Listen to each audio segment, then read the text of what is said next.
मनुष्य का जैसे जैसे क्रमिक विकास होता गया और मनुष्य अपने कामों में जिस तरह से व्यस्त होता चला गया, मनुष्य अपने कार्यों में डूबता रहा, तो हमारे पूर्वजों ने ऐसा कुछ सोचा कि कुछ ऐसा रास्ता निकाला जाए जिससे हम सामूहिक रूप से मनोरंजन कर सकें, अपने अपने समय को दूसरों के साथ बांट सकें।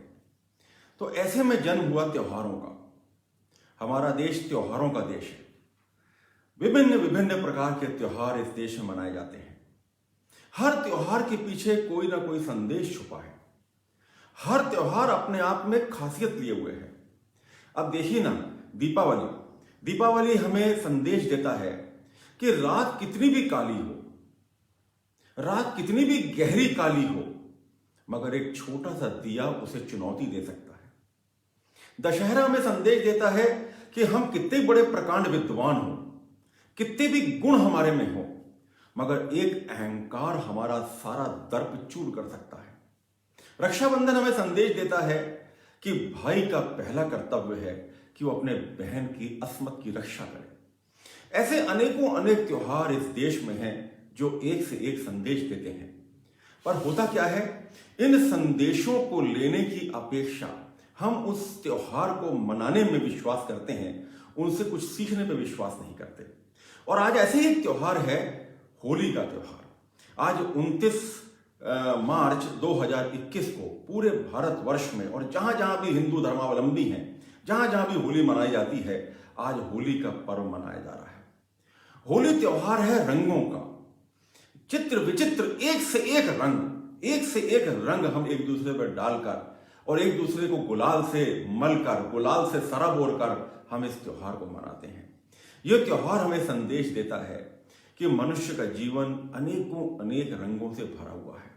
जिस तरह शरीर को पुष्ट रखने के लिए हमारी थाली रंग बिरंगी होनी चाहिए, इसी तरह से जीवन में उल्लास बनाए रखने के लिए, जीवन में एक प्रफुल्लता बनाए रखने के लिए हमारा जीवन भी रंग बिरंगा होना चाहिए।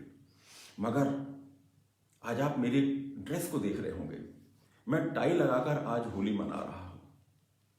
उसका एक कारण है,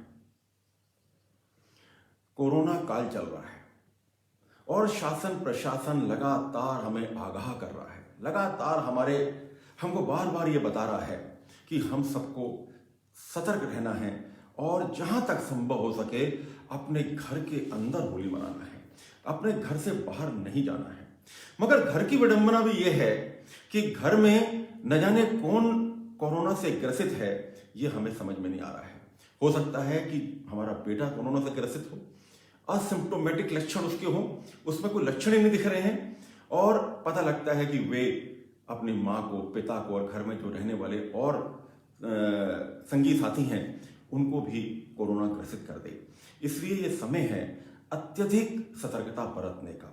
यह समय है होली के उन रंगों को आत्मसात करने का, भौतिक रंगों से इस बार दूर रहने का, क्योंकि हम पढ़े लिखे हैं और पढ़े लिखे यदि जिम्मेदारी नहीं उठाएंगे, यदि हम भौतिक रंगों के पीछे अभी भी भागेंगे, तो हम कहीं ना कहीं कोरोना को बढ़ाने में सहायक होंगे।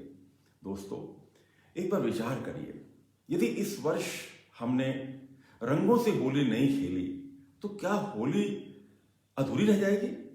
मैं कहता हूं यदि मैं जीवित रहा, मैं कहता हूं यदि मेरे घर में खुशियां बरकरार रहीं, तो वो सबसे बड़ी होली है मेरे लिए। अपने आप को समझिए, पहचानिए, समाज के प्रति जागरूक बनिए, अपने आप को भी बचाइए, अपने साथियों को भी, अपने पड़ोसियों को भी, अपने जो मिलने जुलने वालों को भी। क्योंकि मुझे घर पे हल्की सी भी होली खेलते देखकर हो सकता है कि मेरा पड़ोसी सामने आ जाए और वो कहे कि आइए हम सब दोनों गुलाल खेलते हैं, और ना जाने कौन किस स्तर पर किसको इन्फेक्ट कर जाए। मित्रों, इस वर्ष नहीं, इस वर्ष हम ये संकल्प लें कि हम अगली होली बहुत अच्छी तरह से मनाएंगे, अगली होली को हम बहुत अच्छी तरह से खेलेंगे।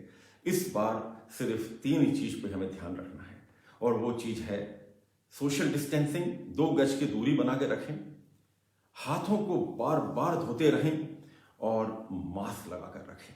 यदि इन 3 चीजों को हम बना के रखते हैं तो हमारे जीवन में रंग हमेशा से खिले रहेंगे और हमारा जीवन इसी तरह से रंगीन बना रहेगा और इसी तरह से हम आगे बढ़ते रहेंगे।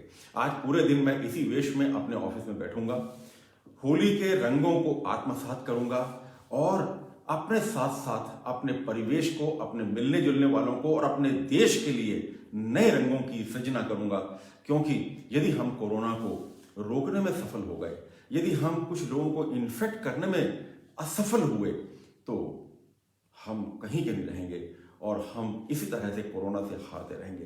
तो अपने आप को कोरोना से बचाइए, दूसरों को भी कोरोना से बचाइए और अपनी जिंदगी में इसी तरह से अपने अंदर रंगों को कायम रखकर अपने आप को बहुत अच्छा बनाने में सहयोग करिए। बहुत बहुत धन्यवाद। मैं Maninder Singh Chandok, life appreciation coach, हमेशा आपके साथ सुबह 11 बजे जुड़ता हूं, एक से एक मैसेज लेकर, एक से एक संदेश लेकर। इसी तरह से मुझसे जुड़े रहें और इसी तरह से हम त्योहारों को मनाते हुए अपने आप को हमेशा प्रफुल्लित करते रहेंगे। बहुत बहुत धन्यवाद।